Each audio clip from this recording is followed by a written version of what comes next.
Quando Alina Trent, de 7 anos, parou no meio de um terminal lotado do aeroporto e apontou para um estranho, o pai dela pensou que ela estava apenas sendo curiosa. Mas o que a sua filha surda tinha percebido, o que ninguém mais naquele mar de viajantes podia ver, era um pedido silencioso de ajuda que revelaria um pesadelo e mudaria 3 vidas para sempre. Porque, às vezes, os sinais mais importantes não são ouvidos com os ouvidos, são vistos com o coração. E quando o apelo desesperado de uma menina de 10 anos passou despercebido por centenas de pessoas, apenas uma criança de 7 anos entendeu o que ela realmente estava a dizer. Antes de continuarmos, diga-nos de onde está para assistir. Adoramos ver até onde as nossas histórias chegam. Hartsfield, Jackson, Aeroporto Internacional de Atlanta, 15 de outubro, 11h47. O terminal fervilhava com o caos controlado que só o aeroporto mais movimentado do mundo poderia orquestrar. Os anúncios ecoavam no alto com aquela cadência particular que fazia todos os destinos parecerem urgentes. Os viajantes passavam apressados com as suas malas, verificavam os seus telemóveis, pegavam café, completamente absortos nas suas próprias viagens. Apenas mais uma terça-feira antes do almoço. Apenas mais 1.000 pessoas a passar pelo saguão T, a caminho de outro lugar, a pensar noutro lugar. Jonah Trent caminhava pela multidão com a mão da filha na sua, navegando em direção ao terminal principal com a confiança tranquila de alguém que viajou o suficiente para conhecer o ritmo. E Alina saltava ao seu lado com aquela energia particular de uma criança de 7 anos que tornava tudo uma aventura. Papai, Alina sinalizou com a mão livre, os dedos movendo-se com fluidez treinada. Podemos almoçar agora? Estou com fome. Jonah olhou para a filha e sentiu aquele calor familiar que vinha ao vê-la navegar pelo mundo. Os seus caracóis castanhos estavam presos num rabo de cavalo. A sua mochila roxa balançava nos ombros e os seus olhos castanhos brilhavam de excitação. Para quem observava, pareciam uma dupla de pai e filha viajando juntos. Mas o mundo de Alena era completamente silencioso. Jonah respondeu com gestos suaves. As suas mãos soletrando as palavras com a precisão que levou anos para aperfeiçoar. Sim, vamos encontrar algo bom. O que você quer? Pizza. As mãos de Alena se levantaram com entusiasmo, o seu sorriso largo.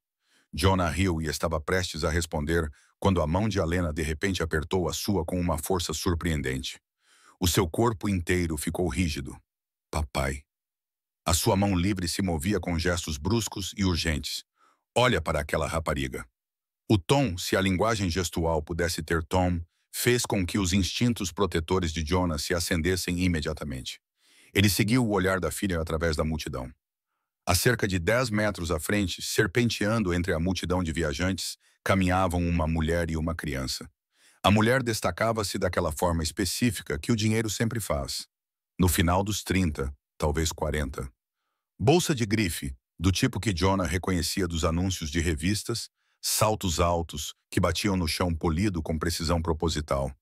Roupa cara, cabelo imaculado, a postura de alguém que estava acostumada a conseguir exatamente o que queria. Ela caminhava rápido, determinada, sem olhar para trás. E atrás dela, ligada por um aperto firme em seu braço magro, caminhava uma menina. A criança parecia ter cerca de 9 ou 10 anos. Ela usava uma camisola vermelha, apesar do clima quente de outubro, jeans que pareciam um pouco grandes demais e tênis que pareciam pequenos demais. O tipo de detalhe que só se notava se estivesse realmente a olhar. O cabelo dela caía sem vida em torno do rosto pálido. Ela era magra, não apenas magra naturalmente, mas do tipo que deixava Jonah com náuseas. A mulher puxava a menina sem delicadeza, sem reconhecimento, como se fosse uma bagagem. Mas nada disso foi o que fez Alina parar. Foram as mãos da menina. Atrás das costas, onde a mulher não podia ver, as pequenas mãos da menina moviam-se em gestos rápidos e desesperados. Jonah sentiu o sangue gelar. Socorro! O sinal era claro, repetido, depois outro. Por favor, depois outro, mais frenético. Ajude-me! Os dedos da menina tremiam enquanto formavam as palavras repetidamente, um ritmo desesperado que acompanhava os seus passos. O seu rosto permanecia vazio, inexpressivo, mas as suas mãos atrás das costas gritavam silenciosamente para a multidão. Perigo grave. Papá. A mão de Alina voou para cima, sinalizando freneticamente o seu rosto jovem contorcido de medo e urgência. Ela está a fazer sinais. Ela é surda como eu. Está a dizer que precisa de ajuda. Algo está errado. A mente de Jonah acelerou. Ele estava ativo na comunidade surda há 4 anos, desde que a sua esposa Evangeline morreu. E ele teve que dominar a língua de sinais americana, ASLO, para se comunicar com a sua filha. Ele tinha ouvido as histórias, os avisos. As crianças surdas eram particularmente vulneráveis. Não podiam gritar, não podiam pedir ajuda de maneiras que as pessoas ouvintes reconhecessem imediatamente. Eram frequentemente ignoradas, subestimadas, invisíveis em situações de emergência. E esta menina aterrorizada a fazer sinais desesperadamente atrás das costas, enquanto centenas de pessoas passavam, era invisível para todos, exceto para a sua filha. Fica bem perto de mim, fez sinais Jonah para Alina, com o maxilar apertado, as mãos a moverem-se rapidamente, com firmeza. Não largues a minha mão. Vamos ajudá-la? Helena respondeu por sinais, com os olhos arregalados, mas determinada. Sim, Jonas sinalizou. Vamos ajudá-la. A mulher movia-se pela multidão com um passo decidido que desencorajava na interação. Ela verificou o telemóvel uma vez sem abrandar, as suas unhas caras batendo contra o ecrã. A menina tropeçou ligeiramente e a mulher puxou-a para cima sem sequer olhar para ela, como se fosse uma bagagem inconveniente que não parava de tombar.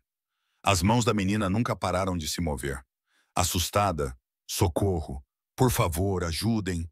Outros viajantes passavam a poucos centímetros. Um empresário de fato passou apressado, falando alto ao telemóvel sobre projeções trimestrais. Um jovem casal ria-se juntos, empurrando malas iguais. Um estudante universitário com auscultadores balançava a cabeça ao som da música. Uma senhora idosa parou para verificar o painel de partidas. Ninguém reparou. Para eles, era talvez apenas uma mulher e uma criança a caminhar pelo aeroporto. Talvez a criança estivesse cansada, talvez fosse tímida, talvez estivesse irritada por causa da viagem. Nada de extraordinário. Nada que valesse a pena olhar 2 vezes. Mas Alina viu. E agora Jonah viu. Ele pegou o telemóvel e ligou para o 112, mantendo os olhos na mulher e na menina à sua frente. 112, qual é a sua emergência? Estou no aeroporto internacional Hartsfield-Jackson, Atlanta, no saguão T, a caminho do terminal principal.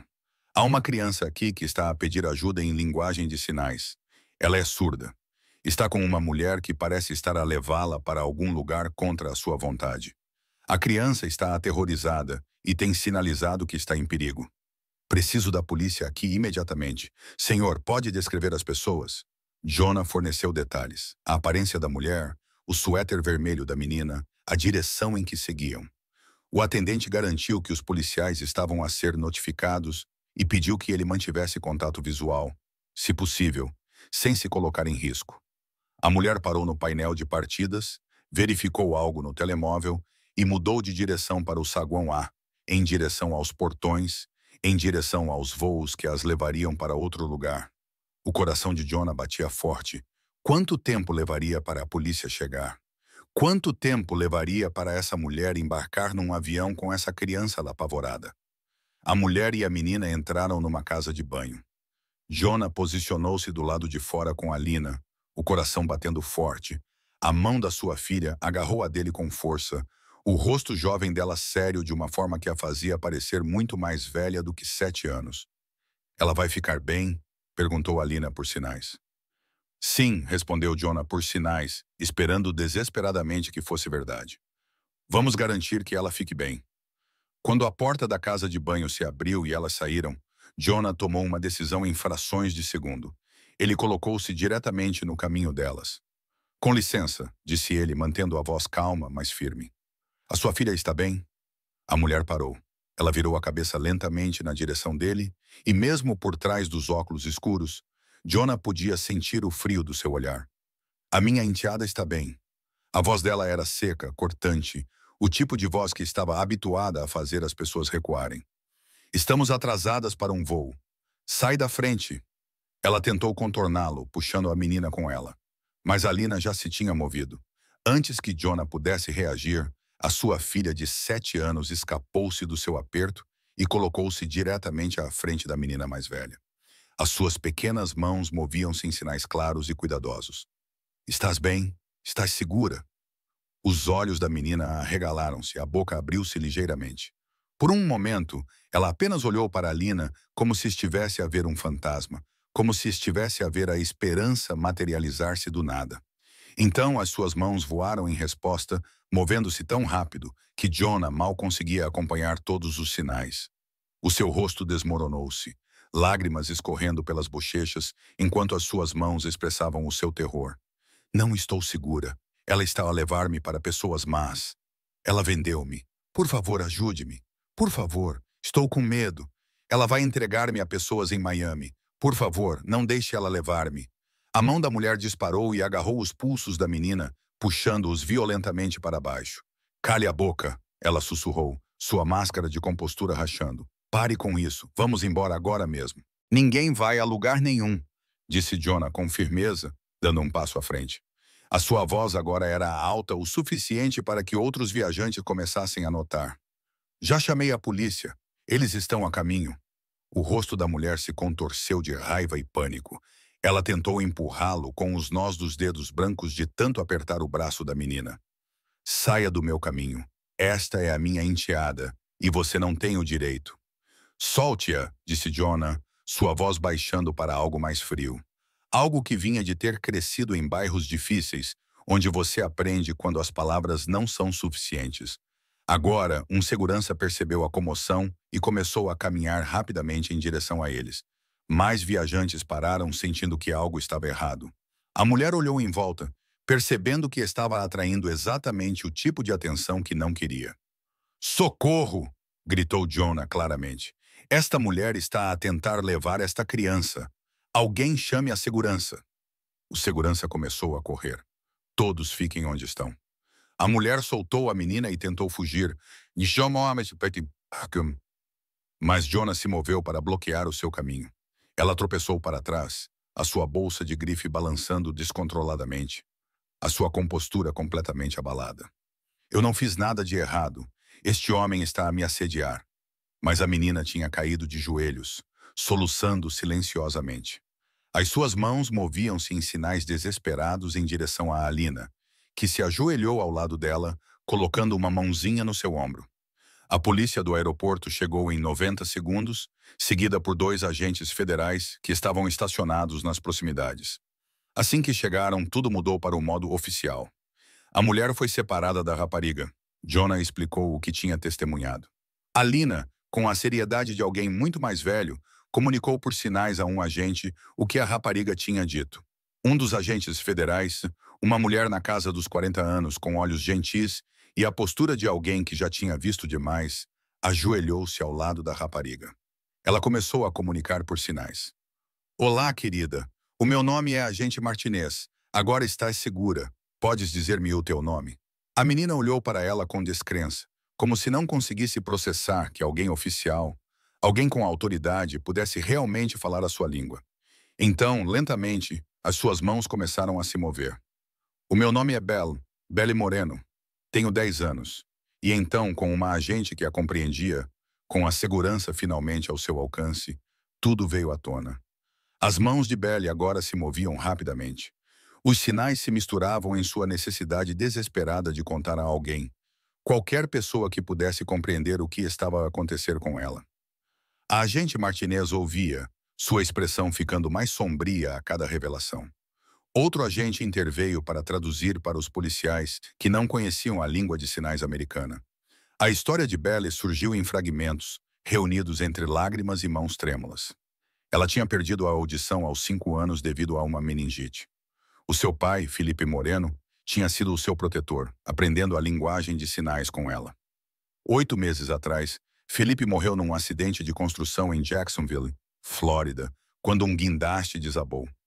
Belle ficou com a sua madrasta, Diane, com quem Felipe se casara 3 anos antes. Diane nunca tinha realmente aprendido a linguagem gestual. Após a morte de Felipe, Diane recebeu um pagamento do seguro de vida, $50.000 destinados ao futuro de Belle. Diane perdeu tudo aposta em 3 meses. Diane tinha dívidas incobráveis, do tipo que vinham acompanhadas de ameaças. E Diane tinha ligações com pessoas que ofereciam soluções a pessoas desesperadas e sem moral. Belly tinha encontrado mensagens no telemóvel de Diane 2 semanas antes. Mensagens que lhe gelaram o sangue. A menina, 10 anos, surda, por isso não pode falar nem gritar. 50 mil quando eu a entregar. O contacto em Miami tratará do transporte. Diane estava a vendê-la, entregando-a a pessoas em Miami que a levariam para um lugar onde nunca seria encontrada. Ela tentava pedir ajuda desde que entraram no aeroporto de Atlanta, repetidamente, por trás das costas de Diane, onde ela não podia ver, desesperada, aterrorizada. Mas todos passavam por ela, até a Lina. O rosto do agente Martinez estava sombrio. Quando Belly terminou, levantou-se e caminhou até onde Diane estava detida, com os pulsos agora algemados. Senhora, estamos a prendê-la por tentativa de tráfico de crianças, conspiração para cometer tráfico de crianças, colocação de crianças em risco e cerca de 6 outras acusações que vou adorar acrescentar, disse o agente Martinez friamente. Tenho o direito de permanecer em silêncio. Sugiro que o use. Isto é ridículo. Eu não fiz nada. A voz de Diane elevou-se quase a um grito. Temos o seu telemóvel. Temos as suas mensagens de texto. Temos o seu histórico de pesquisa. E temos uma menina muito corajosa que acabou de nos contar tudo. O agente Martinez inclinou-se para mais perto. Estava a vender uma criança de 10 anos. Uma criança surda que perdeu o pai e confiou em si para mantê-la segura. Vai para a prisão por muito tempo. A cor desapareceu do rosto de Diane. Ela parou de falar. Outro agente aproximou-se de Jonah, que estava ao lado de Alina. Belly sentou-se num banco próximo, ainda chorando silenciosamente. Senhor Trent, sou o agente Davidson. O que fez hoje? Ele fez uma pausa, parecendo lutar com o peso do que estava prestes a dizer. Senhor, salvou a vida desta criança.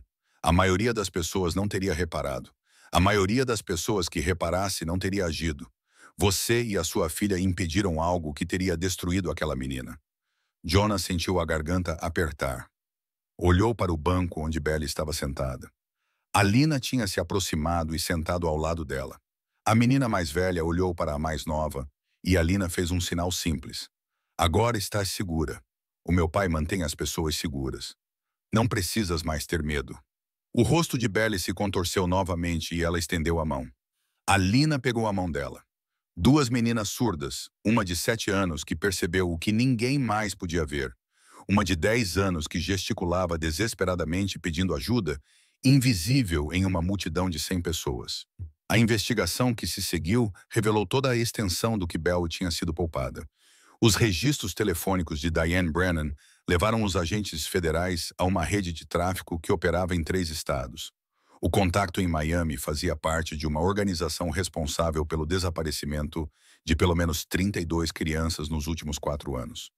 Crianças que tinham sido vendidas por familiares desesperados ou malévolos e depois transportadas para fora do país, para lugares onde simplesmente deixavam de existir. Bell teria sido a número 33, se ela tivesse chegado a Miami, se Diane a tivesse entregue ao contacto que a esperava no aeroporto, Bell estaria num barco em poucas horas, a caminho de locais especializados exatamente no tipo de pesadelo que mantém os pais acordados à noite. O agente Martinez explicou isso a Jonah mais tarde, quando os depoimentos oficiais foram tomados e Diane foi transferida para a custódia federal. Eles sentaram-se num canto tranquilo do escritório da polícia do aeroporto, enquanto as 2 meninas cochilavam em cadeiras próximas. As crianças surdas são alvos, explicou Martinez calmamente. Os traficantes veem-nas como vítimas ideais. Não podem gritar. Não podem ligar para o 112.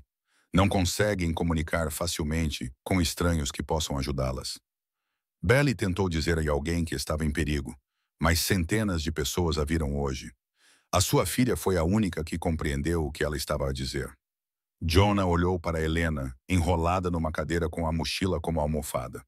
A sua filha corajosa e observadora, que congelou no meio de um aeroporto porque viu alguém que precisava de ajuda. O que vai acontecer com Belly agora? Perguntou Jonah. Martinez suspirou. Os serviços de proteção à criança vão assumir a custódia. Vamos procurar a família. Felipe tinha parentes no México, mas não temos a certeza de onde eles estão ou se podem ser localizados. A família de Diane já indicou que não quer se envolver. Então, por enquanto, Belle irá para um lar adotivo em Atlanta. Provavelmente ela será colocada com uma família aqui enquanto conduzimos a investigação. Jonah observou Belle. Seu corpo magro mal fazia moça na cadeira. Seu rosto, mesmo dormindo, parecia cauteloso. A família adotiva saberá a linguagem de sinais? Perguntou Jonah baixinho. Martinez hesitou. Faremos o nosso melhor para colocá-la em algum lugar apropriado, mas não há muitas famílias adotivas no sistema que sejam fluentes em ASL. Mas ela ficará sozinha. Jonah concluiu. Ela ficará numa casa com estranhos que nem conseguem falar com ela. Martinez não discutiu. Ambos sabiam que era verdade. Jonah e Elina voaram de volta para Indianápolis no dia seguinte. A conferência para a qual ele tinha vindo não importava mais. Mas Jonah não conseguia parar de pensar em Belle. Ligou para os serviços de proteção à criança na Geórgia. Ligou para agentes federais para obter atualizações. Soube que Belle tinha sido colocada numa família adotiva nos subúrbios de Atlanta. Um casal simpático, bem intencionado, mas nenhum deles sabia mais do que o básico da linguagem gestual. Belle tinha se fechado completamente. Não comia muito, não dormia bem, ficava sentada no quarto e olhava para as paredes. Ela estava sozinha da forma mais fundamental que uma pessoa pode estar sozinha.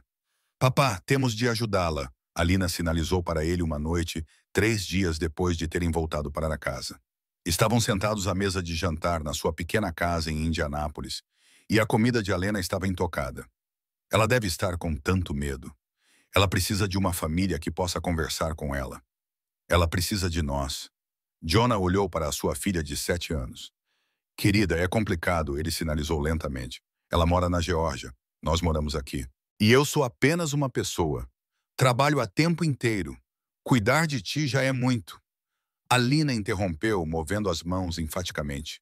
Eu sou uma boa ajudante. E papai, ela não tem ninguém. Ninguém com quem ela possa conversar. Ninguém que a compreenda. Quando a mamãe morreu, eu tinha você. Quem Belle tem? A pergunta atingiu Jonah como um golpe físico. Quem Belle tem? Ninguém. Como ele poderia ignorar isso? Como ele poderia deixar Belle desaparecer num sistema onde ela seria apenas mais um arquivo, mais uma criança surda que o mundo não conseguiria ver de verdade? Nas 2 semanas seguintes, Jonah ligou repetidamente para o CPS da Geórgia. Ele falou com a assistente social de Belle, uma mulher que parecia cansada chamada Patrícia. Ela não está a se desenvolver bem, admitiu Patrícia. A família adotiva está a tentar, mas a barreira de comunicação é significativa. Belle não se envolve. E se eu quisesse ser considerado? Jonah perguntou. Silêncio do outro lado da linha. Sr. Trent, o senhor mora em Indiana. É um pai solteiro que trabalha a tempo inteiro e conhece esta criança há menos de um mês. Está realmente preparado para lhe dar uma família? Para lhe dar um lar onde as pessoas possam realmente comunicar com ela? Onde ela não estará sozinha? Sim, estou preparado. O processo foi complicado. Leis de adoção interestaduais, verificações de antecedentes, estudos domiciliares, análises financeiras. O agente Martinez e o agente Davidson forneceram declarações a apoiar o seu caráter. E a cada 2 fins de semana, Jonah dirigia até Atlanta. 6 horas de viagem em cada sentido, saindo na sexta-feira depois do trabalho, ficando num hotel barato, passando os sábados com Belle e voltando no domingo.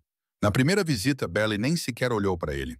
Ela sentou-se na sala de estar da família adotiva, olhando para as mãos, com os ombros magros encurvados. Jonah sentou-se em frente a Belle e sinalizou. Olá, Belle. O meu nome é Jonah. Lembras-te de mim do aeroporto? Nenhuma resposta. Alina sentou-se ao lado de Belle no sofá e começou a fazer sinais sobre a sua semana, sobre a escola, sobre o gato, sobre absolutamente nada importante. Apenas a falar como se fosse a coisa mais natural do mundo, sem esperar respostas, apenas a estar presente. A minha professora é muito simpática, mas dá-nos demasiados trabalhos de casa. E há um rapaz chamado Marcos que está sempre a tentar copiar as minhas respostas. O nome da minha gata é Whiskers, que é um nome horrível, mas fui eu que lhe dei esse nome quando tinha 4 anos. Belle não respondeu, mas viu seus olhos olharem para Alina uma vez, duas vezes, a mais pequena fenda na parede. Na segunda visita, Belly fez um simples sinal de olá quando eles chegaram. Na terceira visita, ela perguntou a Alina sobre o seu gato. Na quarta visita, ela chorou. Jonah não tinha a certeza do que a tinha desencadeado. Num momento, Alina estava a mostrar-lhe fotos no telemóvel.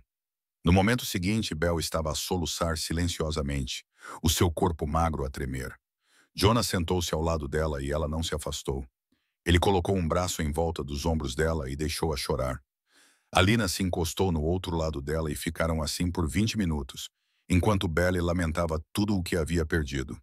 Quando ela finalmente se acalmou, suas mãos se moveram em sinais lentos e hesitantes. Por que você está aqui? Por que continua voltando? Jonah sinalizou cuidadosamente.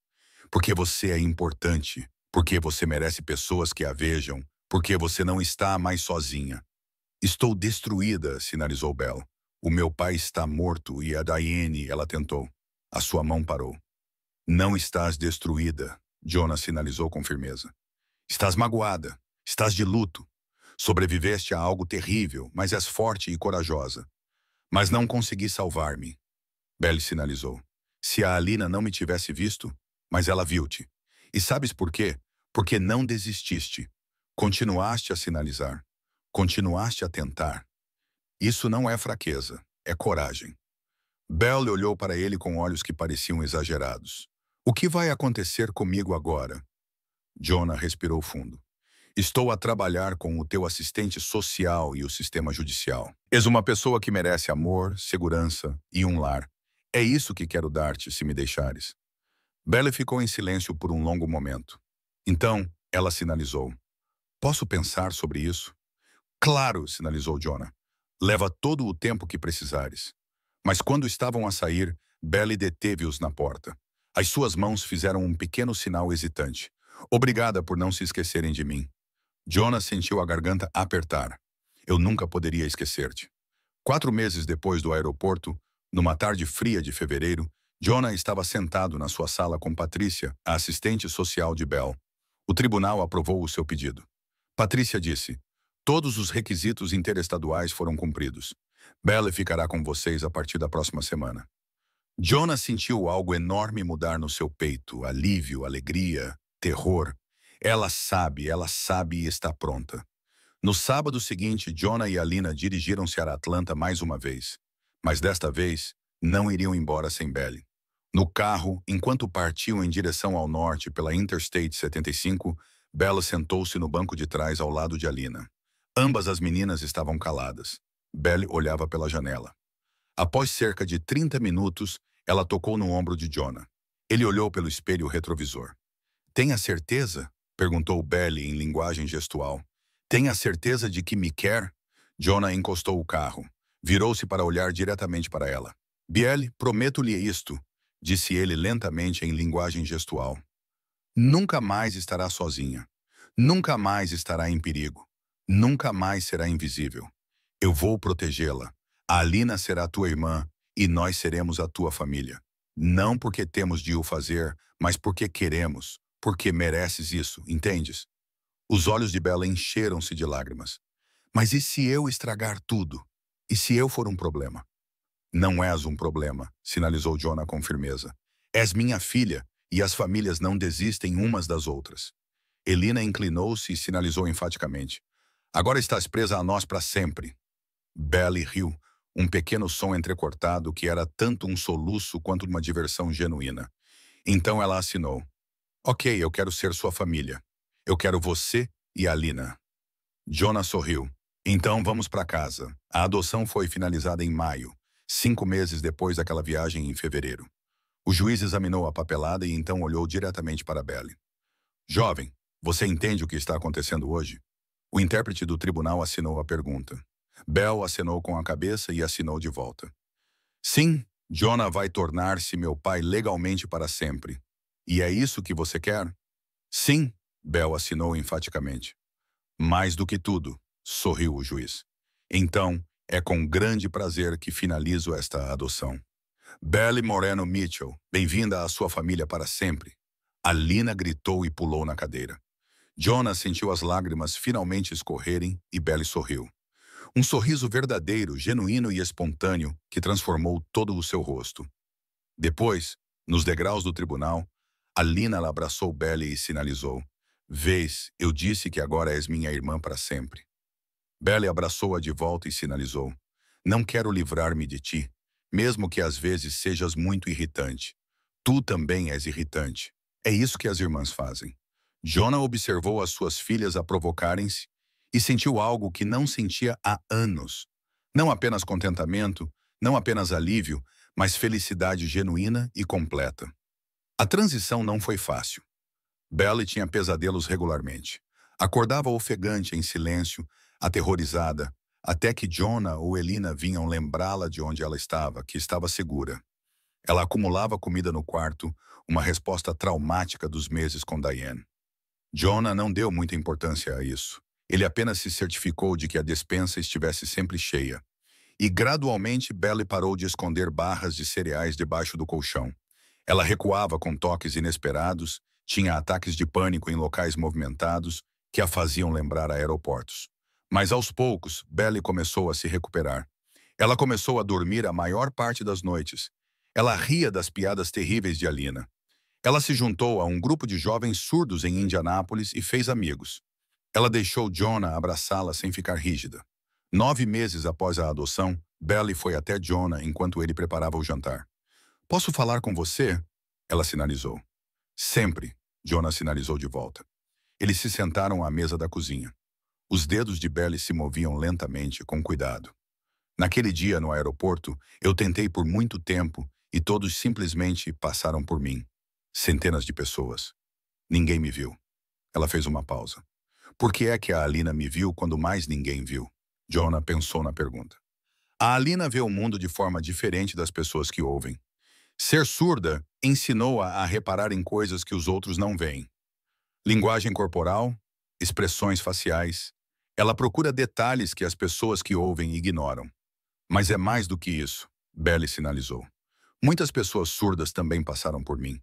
Não era só o facto de ela entender os sinais. Era o facto de ela olhar. Ela prestava atenção, ela importava-se. Tens razão." Jonah fez sinais. "A Alina tem um coração bondoso. Ela procura pessoas que precisam de ajuda. Como tu." Belly fez sinais. "Podias ter chamado a segurança e ido embora, mas não o fizeste. Não eras uma estranha. Eras uma criança em perigo. E eu não podia ignorar isso." Belly ficou em silêncio. Depois fez sinais. "Eu achava que ser surda me tornava invisível, como se as pessoas olhassem através de mim em vez de para mim." "Mas", Jonah sugeriu gentilmente, "mas tu e a Alina provaram que isso estava errado." Belly assinou, com os olhos brilhantes de lágrimas. "Tu viste-me quando eu estava a pedir ajuda. Agora tu vês-me todos os dias. Fizeste-me parte da tua família. Fizeste-me visível." Jonah sentiu a garganta apertar.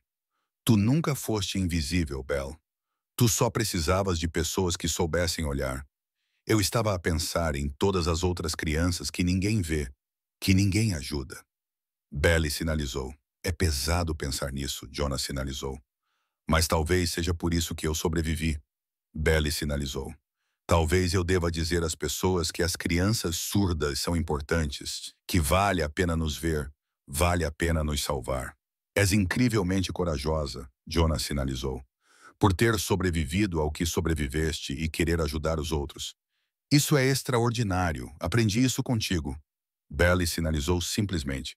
"Não precisavas de me ajudar, mas ajudaste." Alina entrou na cozinha. "Então, sobre o que vocês estão a falar?" Belly sinalizou. "Sobre a sorte que temos em nos ter uns aos outros?" Alina sorriu e sentou-se numa cadeira. "Obviamente somos a melhor família de sempre."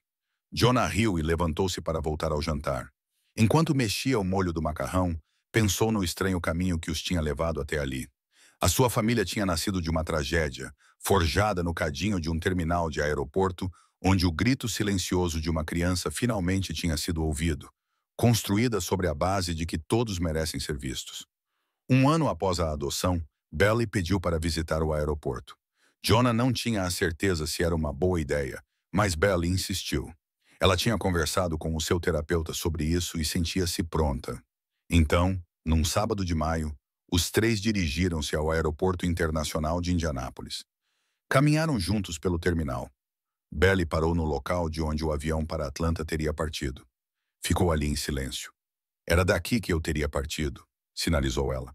Se tivesse acontecido aqui em vez de Atlanta, se não estivesses naquele avião, se a Lina não me tivesse visto.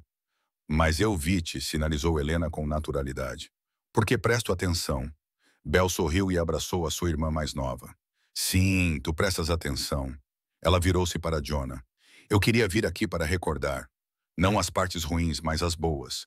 O momento em que alguém finalmente entendeu. Quando percebi que não estava sozinha. Eu sempre te ajudarei, Jonah sinalizou. É isso que a família faz, eu sei. E quero que outras crianças também saibam disso. Que mesmo quando parece que ninguém os vê, há pessoas que os veem. Há Aliyah e Jonas no mundo que prestam atenção. Eles ficaram juntos naquele terminal do aeroporto. Três pessoas que se tornaram uma família da maneira mais inesperada. Enquanto caminhavam em direção ao estacionamento, Alina pulou à frente. Pelly caminhava ao lado de Jonah e, de repente, ela parou e sinalizou. Pai. Era a primeira vez que ela usava aquele sinal sem acrescentar o nome dele depois. Apenas pai. Jonas parou de andar, sentindo o peso daquela única palavra. Sim, querida. Obrigado, Brielle sinalizou. Por me ver, por lutar por mim, por me tornar parte da sua família, por ser meu pai. Jonas a puxou para um abraço, e Belly não ficou rígida nem se afastou. Ela o abraçou de volta. Você é minha filha, ele sinalizou quando se separaram. Tu és minha e eu sou teu, e a Alina é tua irmã, e somos uma família para sempre. Para sempre, sinalizou Belly, sorrindo. Gosto dessa palavra. Eu também, sinalizou Jonah de volta. Eles alcançaram Alina na entrada da garagem. Os três entraram no carro e se afastaram do aeroporto que havia mudado as suas vidas. No espelho retrovisor, Jonah observou a sua filha a comunicar por sinais, a rir, a serem irmãs. E pensou naquele dia de outubro em que Alina lhe agarrou a mão e disse: Olha para aquela rapariga. Um momento de atenção, uma escolha de agir, uma decisão de não desviar o olhar. Foi tudo o que bastou para salvar uma vida. Às vezes, a coisa mais importante que se pode fazer é ver alguém que se sente invisível. Ver realmente. E quando o fazemos, quando escolhemos reparar, importar-nos, ajudar, podemos mudar o mundo. Ou, pelo menos, mudamos o mundo de alguém, o que é igualmente importante. Se esta história tocou o seu coração, quero que faça algo por mim. Partilhe-a. Envie-a para alguém que precise ouvi-la. Porque em algum lugar lá fora, há uma criança que precisa ser vista, que precisa que alguém anote, que precisa de alguém que se importe o suficiente para agir. E talvez, apenas talvez, essa pessoa seja você. Obrigada por ficar comigo durante esta história. Obrigada por ver a Belly, por compreender por que o coração observador da Alena era tão importante, por reconhecer que, às vezes, as escolhas mais pequenas criam um maior impacto. Se chegaste até aqui, deixa um comentário e conta-me quem na tua vida te ensinou a realmente ver as pessoas. Eu leio todos os comentários e também quero conhecer a tua história. Até a próxima, mantenha os olhos abertos, mantenha o coração aberto e lembra-te, todos merecem ser vistos.